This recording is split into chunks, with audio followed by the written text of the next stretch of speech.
Hello students, मैं नीरज श्रीवास्तव।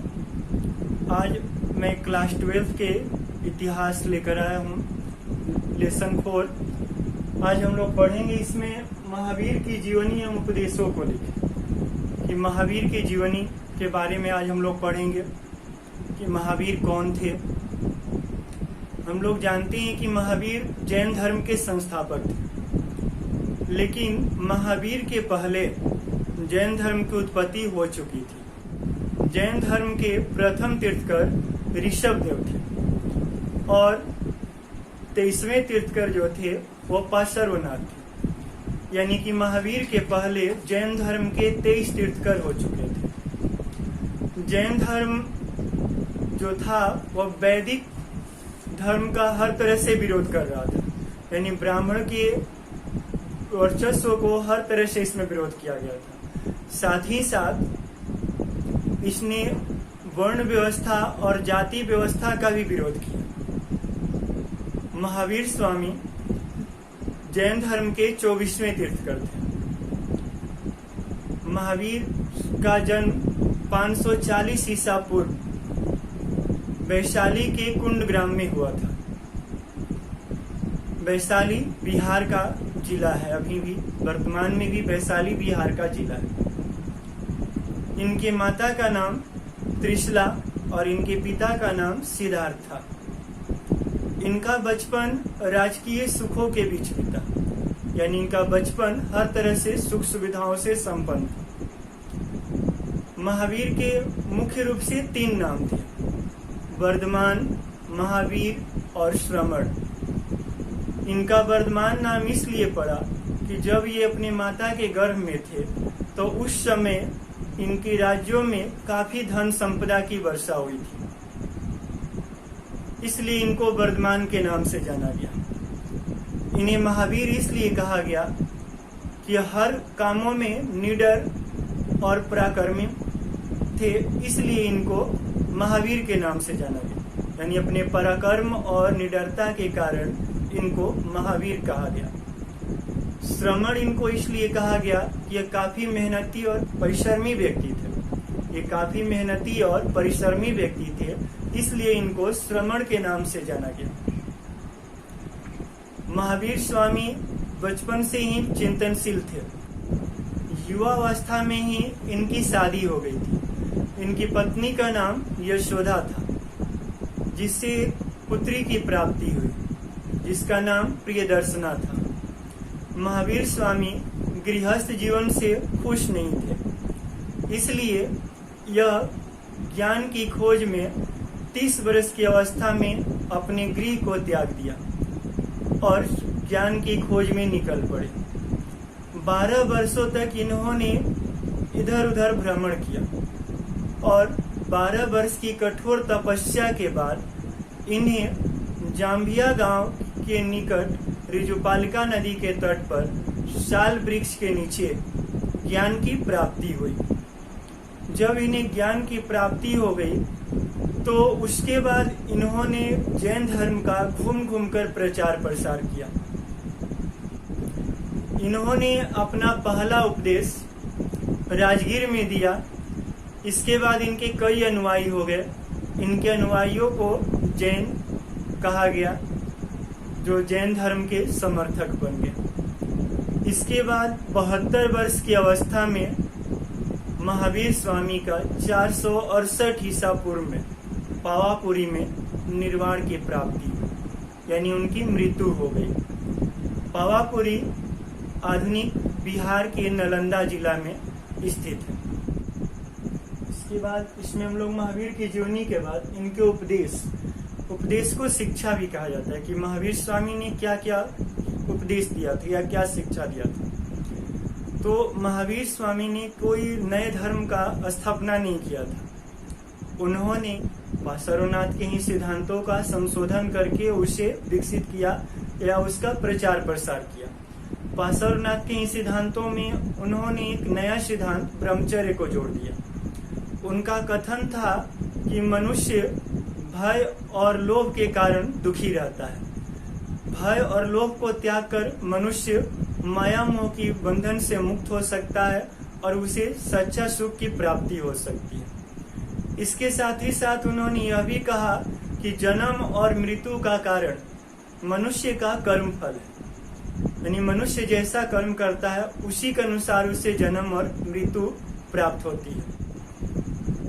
इनका कथन था कि मनुष्य के जन्म और मृत्यु का कारण कर्म फल है, इससे मुक्त होकर ही मनुष्य निर्वाण की प्राप्ति कर सकता है। इसके लिए सत्य, त्याग, तपस्या और सदाचरण पर ध्यान देना होगा। इसके लिए सदाचरण के कई नियम बनाए गए। सत्य, असत्य, अपरिग्रह, अहिंसा और ब्रह्मचर्य, ये 5 नियमों को 5 महाव्रत के नाम से जाना जाता है। इसके बाद महावीर स्वामी ने त्रिरत्न के नियमों को भी पालन करने को कहा। त्रिरत्न यानी सम्यक दर्शन, सम्यक चरित्र और सम्यक ज्ञान, इन तीनों का भी पालन करना उचित माना गया। इसके अतिरिक्त उन्होंने 18 पापों को भी वर्णन किया।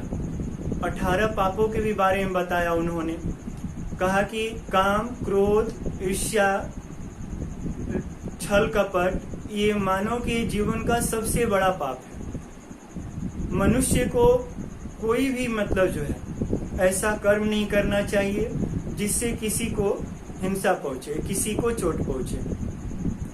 उनका कथन था कि मनुष्य को कर्म और वचन दोनों से कभी भी हिंसा नहीं पहुंचानी चाहिए, क्योंकि ये जैन धर्म में पूरी तरह से वर्जित है। चाहे वो कर्म से हो या वचन से हो, हिंसा होती है। अगला हम लोग क्वेश्चन है बुद्ध की जीवनी एवं उपदेश, कि बुद्ध की जीवनी के बारे में। तो जिस तरह जैन धर्म ने वैदिक धर्म का विरोध किया, उसी तरह से बौद्ध धर्म ने भी वैदिक धर्म का विरोध किया। इसने भी ब्राह्मणों के प्रभुत्व एवं ईश्वर के अस्तित्व को नकार दिया। इसके अतिरिक्त बौद्ध धर्म ने भी वर्ण व्यवस्था और जाति व्यवस्था का कटु आलोचना किया। बुद्ध के द्वारा जिस धर्म की स्थापना की गई उसको बौद्ध धर्म के नाम से जाना गया। गौतम बुद्ध का जन्म या भगवान बुद्ध का जन्म जो था 563 ईसा पूर्व में हुआ था। भगवान बुद्ध का जन्म 563 ईसा पूर्व में हुआ था। इनका जन्म कपिल वस्तु के निकट लुम्बिनी में हुआ था। भगवान बुद्ध के बचपन का नाम सिद्धार्थ, ये इनका मूल्य नाम भी था। इसको मूल्य नाम या वास्तविक नाम भी कह सकते हैं। भगवान बुद्ध के पिता का नाम सुदोधन और उनके माता का नाम महामाया था। बचपन में ही इनकी माँ का देहांत हो गया था, जिसके बाद इनका पालन पोषण इनकी मौसी महाप्रजापति गौतमी ने की थी। बचपन से ही ये आध्यात्मिक चिंतन के थे। शुरू से ही आध्यात्मिक चिंतन में ये लगे हुए थे, जिसके कारण इनके पिताजी बहुत ही दुखी रहते थे। इसलिए उन्होंने इनकी शादी युवावस्था में ही करा दी। इनकी पत्नी का नाम यशोधरा था। उनसे एक राहुल नाम का संतान की प्राप्ति हुई, लेकिन यह पुत्र की प्राप्ति के बाद भी इनको खुशी नहीं मिली। यह माया मोह की दुनिया से मुक्त होना चाहते थे। इसलिए एक रात इन्होंने अपनी पत्नी, अपने पुत्र, अपने परिजनों और राजमहल की सुखों को त्याग कर ज्ञान की खोज में 29 वर्ष की अवस्था में घर को छोड़ दिए। कई वर्षों तक ये इधर उधर भ्रमण करते रहे। भ्रमण करने के बाद ये उरुवेला के निकट गया पहुंचे। गया में एक पीपल वृक्ष के नीचे बैठकर इन्होंने पूरी तरह से अपने को ध्यान मग्न कर दिया। कई वर्षों तक तपस्या करने के बाद 35 वर्ष की अवस्था में इन्हें ज्ञान की प्राप्ति हुई। जिस वृक्ष के नीचे इन्हें ज्ञान की प्राप्ति हुई, उस वृक्ष को बोधि वृक्ष के नाम से जाना गया। और जिस जगह पर उन्हें ज्ञान प्राप्त हुआ, उस स्थान को या उस जगह को बोध गया के नाम से जाना गया। जब इन्हें ज्ञान की प्राप्ति हुई तो उसे संबोधि के नाम से जाना गया। इन्होंने ज्ञान प्राप्ति के बाद कई वर्षों तक अपने धर्मों का प्रचार प्रसार किया। इन्होंने अपना पहला उपदेश सारनाथ में दिया था, उन्हीं 5 साथियों के बीच जिन्हें इन्हें पखंडी कहकर इनका साथ छोड़ दिया था। इसके बाद ये धर्म की प्रचार करते हुए कुशीनगर पहुंच गए और 80 वर्ष की अवस्था में इनको परिनिर्वाण की प्राप्ति हुई कुशीनगर में, जो आज उत्तर प्रदेश के देवरिया जिला में स्थित है।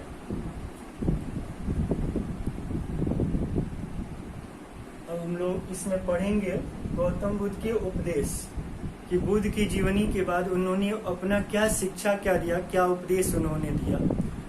तो भगवान बुद्ध के जीवन के बारे में जानने के लिए हमें बौद्ध ग्रंथों का अध्ययन करना होगा। भगवान बुद्ध के जीवन चरित्र हो या उनकी शिक्षा हो या उनके विचार को जानने के लिए बौद्ध ग्रंथों का अध्ययन करना जरूरी है। बौद्ध ग्रंथ की रचना पाली भाषा में शुरू में की गई थी, लेकिन बाद में इसकी रचना संस्कृत भाषा में कर दी गई। भगवान बुद्ध ने कई शिक्षाएं दी। उनका कथन था कि संसार में दुख है, दुख का कारण तृष्णा या ईर्ष्या है। दुख का अंत करके ही मोक्ष की प्राप्ति की जा सकती है और दुखों के अंत करने के लिए अष्टांगिक मार्गों पर चलना जरूरी है। यानी उन्होंने 8 मार्ग बताया था, उस 8 मार्गों को अपनाकर ही इंसान दुखों से मुक्ति पा सकता है। उनका कथन था कि मनुष्य को ज्यादा सुख सुविधाओं की आवश्यकता नहीं होनी चाहिए और उनका ये भी कथन था कि मनुष्य को बेवजह अपने शरीर को कष्ट नहीं देना चाहिए। बुद्ध का कथन था कि मानव अपने कष्टों से मुक्त होकर मोक्ष की प्राप्ति कर सकता है।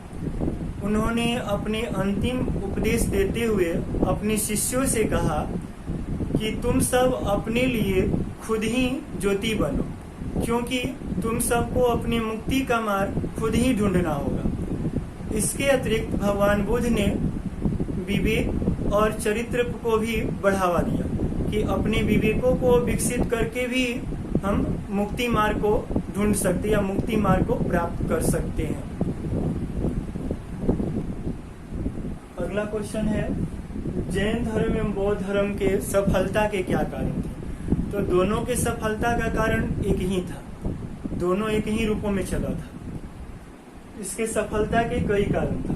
पहला, सरल प्रचार माध्यम, कि दोनों के प्रचार का माध्यम जो था, जैन धर्म एवं बौद्ध धर्म, दोनों के प्रचार माध्यम काफी सरल थे। दोनों ने ही जन साधारण के भाषा का प्रयोग किया। जैन धर्म के लोग प्राकृत भाषा का प्रयोग किया, जिससे उनकी बातों को, उनकी शिक्षाओं को लोग आसानी से समझे और जैन धर्म के तरफ आकर्षित हुए। उसी तरह से बौद्ध धर्म के लोगों ने अपने प्रचार का माध्यम बहुत ही सरल बनाया और उसने जनसाधारण की भाषा का प्रयोग किया। उसने भी यानी कि पाली भाषा का प्रयोग किया।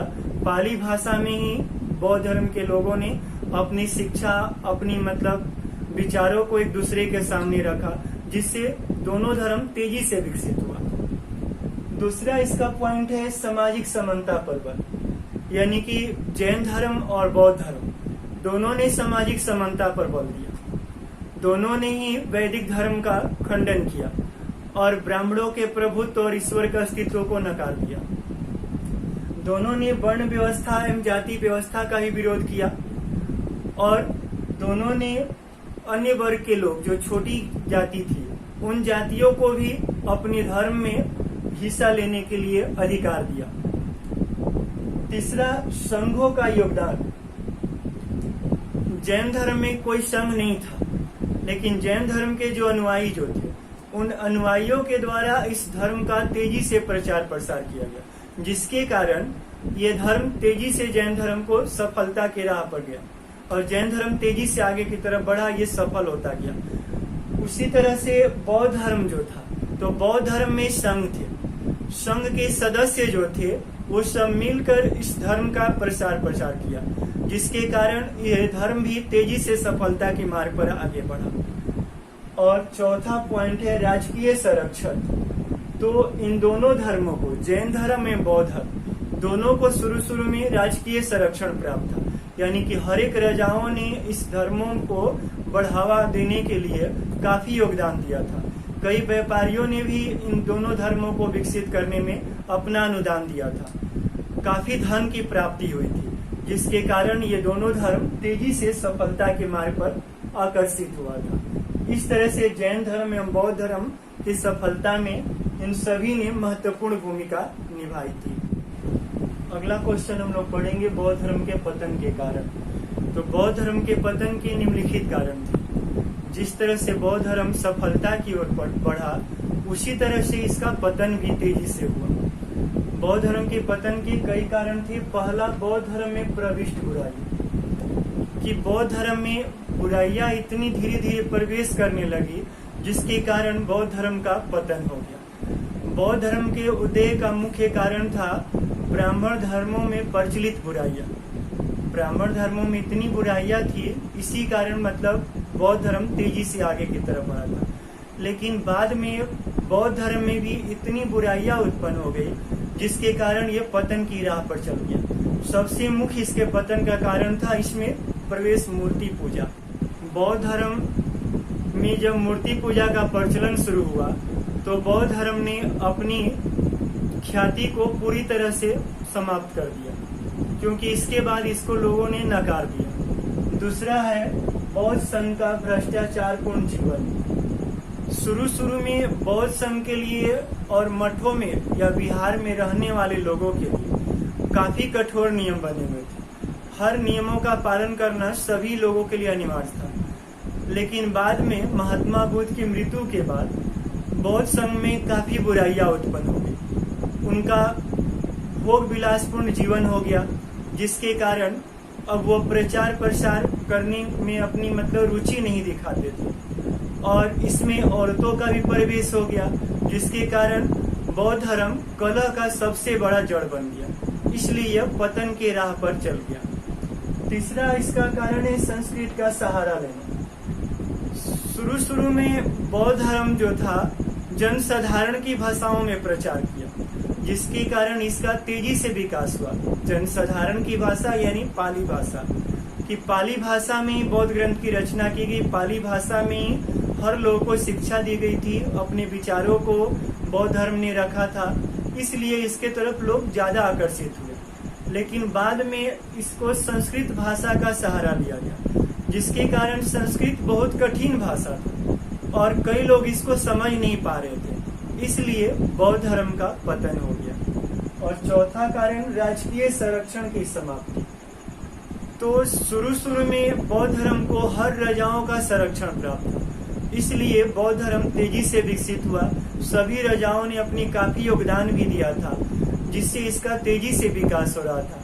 लेकिन बाद के समय में किसी भी राजाओं ने इसको किसी प्रकार का राजकीय संरक्षण नहीं दिया, यानी कोई सहयोग नहीं मिला, जिसके कारण बौद्ध धर्म किसी भी मामूली परिस्थिति या कोई भी विपदाओं का सही तरीके से सामना नहीं कर पाया और इसका विनाश हो गया। इस तरह से बौद्ध धर्म पूरी तरह से पतन हो गया।